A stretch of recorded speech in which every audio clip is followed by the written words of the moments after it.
everyone, welcome back to the second video in the Zoned Out Creating Outside Your Comfort Zone series. This week we're going to be looking at mixing up your mixed media. I only dabble in mixed media. I'm by no means an expert, and I usually only use it in a small portion, maybe some spray mist or a gelato here or there, and I definitely don't create my own backgrounds using mixed media, which is what I'm going to do on today's layout. When I think of that technique, I think of Missy Whidden and Arit Landgraf. They both do a really great job creating their own backgrounds using a lot of mixed media.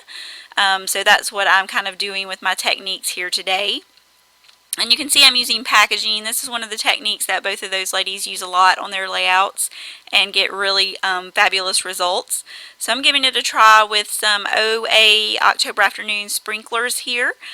This is some of their spray mist, and it's kind of thick, and mine is really old because I've had it for a very long time, so I didn't want to spray it on the packaging, so I just kind of used the stem from the bottle to spread it on the packaging and then just smudged it on the layout.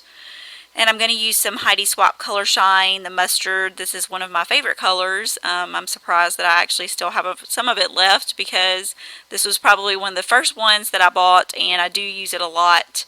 But I guess since I use it in such small portions, I've made it last for a good while. And you can see I'm using the packaging technique with the mist that I splattered there on the background and just kind of spreading it out. And I'm going to use three different types of mixed media.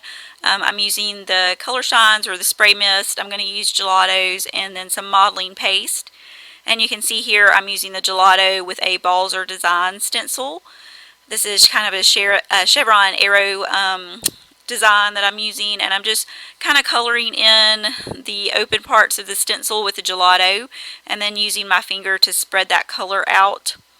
And this is a funny story. When I do use any kind of mist or gelatos, I usually somehow manage to end up getting like drips or smudges all over my page, and I usually end up having to put extra color shine or mist to cover up the spots that aren't supposed to be there. And on this layout, where I used three different types of mixed media, I did not get any smudges or any drips that weren't supposed to be there.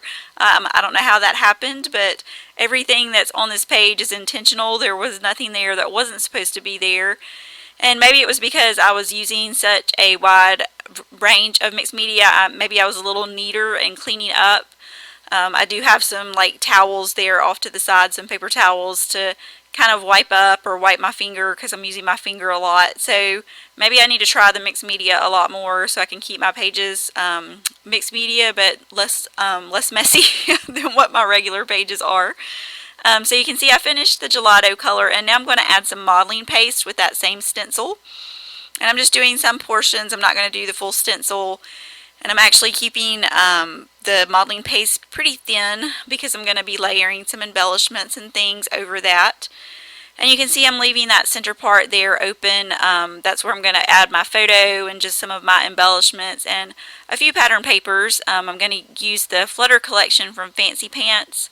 And it has some of these colors, the oranges and the pinks. And then I'm going to use some navy color shine here in just a minute. And that's another color in that collection. So it just kind of brings in all of those colors. But I really wanted to try the idea of just doing a full background with the mixed media. And I really love the way it turns out. I've done a mixed media background maybe once or twice before, and it was okay, but I wasn't completely in love with it. But this one, I really kind of had an idea in my head of like what I wanted it to come out as, and it pretty much did. This was one of those that I was really happy with the final result. And you can see here I'm adding the color shine, the navy, and I just wanted to get that little bit of darker color, and I have one of the droppers from Studio Calico, so I'm dropping some of that color just to get some bigger splatters. And I will add a few more off camera, but I just wanted to show you how that color looks there on the background. And there's my photo, and you'll notice it's black and white. That way I could use it to work with any colors in mixed media or any collection. So I went ahead and changed that black and white before I started. And I want to add a die cut. And this is a good way to add mixed media to your layouts if you're kind of scared or unsure of just doing a background or adding it to your background page, you could add it to die cuts, and that way once you have it finished, then you can just add that to your layout if you like the result. If you don't like the result, then you can just cut your die cut again and start over. That's a good way to practice and get comfortable with mixed media. And I really like the way the little die cut flower turned out. I just did the center part there and left the leaves white. And now I'm going through the 6x6 paper pad for the Fancy Pants Flutter collection. I'm just going to get some of those pattern papers that kind of go with the colors that I used here in the background. And I'm just going to cut those to mat my photo. And I wanted to use that chevron design because it kind of matched the chevron stencil that I used. And I'm just pulling those colors, the orange and the pink that I used, and I'm not really measuring or trying to keep it straight. These are just kind of some messy layers to add here behind the photo. I have to have my pattern paper, so this is a great way to add in some pattern paper if you're using mixed media. Just kind of layer behind your photo to build up some layers. And I think those are the only three that I'm going to use, the pink and the orange and the chevron. And so then I'm going to add my little flower there. And I'm going to start adding some of the embellishments from the ephemera pack that is included with the Fancy Pants collection. My tongue is tied because it's like midnight and I'm doing the voiceover for this video, so my brain has pretty much ceased to work for the day. And for my title, I just wanted to keep it kind of simple since I was using a lot of the mixed media. So these are just some thickers from Amy Tan, and I think these are from the Rise and Shine collection. I do have a lot of thickers, so sometimes I lose track of which collection those are from, but I'm pretty sure these are Rise and Shine. And I liked that it had the phrases here, so I could just do the title Just Plain Cute, because I really didn't have a whole big backstory behind this photo. It was just a cute photo of our middle daughter when we were on our trip in Cleveland, and this was in New York when we stopped at Mario's Pizza before we went to Niagara Falls. So I snapped this photo of her while we were there. And so I'm just going through and picking out some of the kind of cute butterflies and flowers that are in this ephemera pack. And it has these fun little kind of punched confetti circles, and so I really like those, and you'll see me dig through. I'm going to pull out some of the plus signs and some of the confetti circles.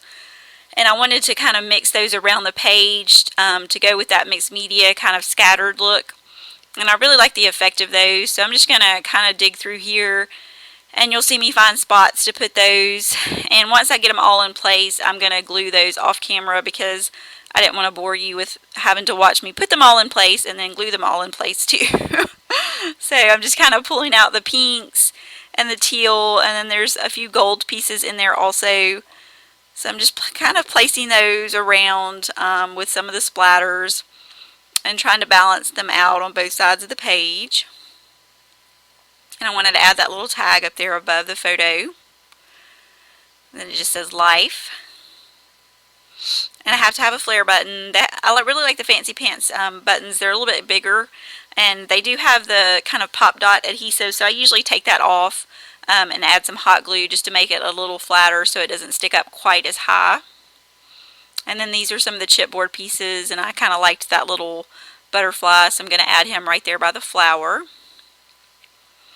And I wanted to use another one of those flowers that I had added to that bottom left hand corner, so I'm just going to tuck one right there behind the photo to kind of balance out that flower look.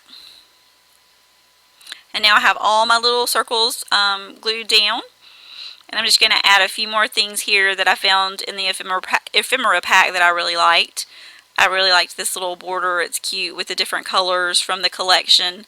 And it kind of ties in all the colors that I used on the layout with the mixed media. And then I'm just going to kind of tuck those little, I don't know what you call those, little tag tops is what I would call them. They look like they were cut from a tag. And I'm just going to kind of tuck those up there around the top just to kind of balance out some of that weight from the bottom. And that's getting close to finishing things up for this segment or for this video in the series. And so I hope you enjoyed watching today. And here at the end you will see a little preview of what's coming up for next week's video on Monday. And you'll see the close-ups and full layout. And thanks for joining me today.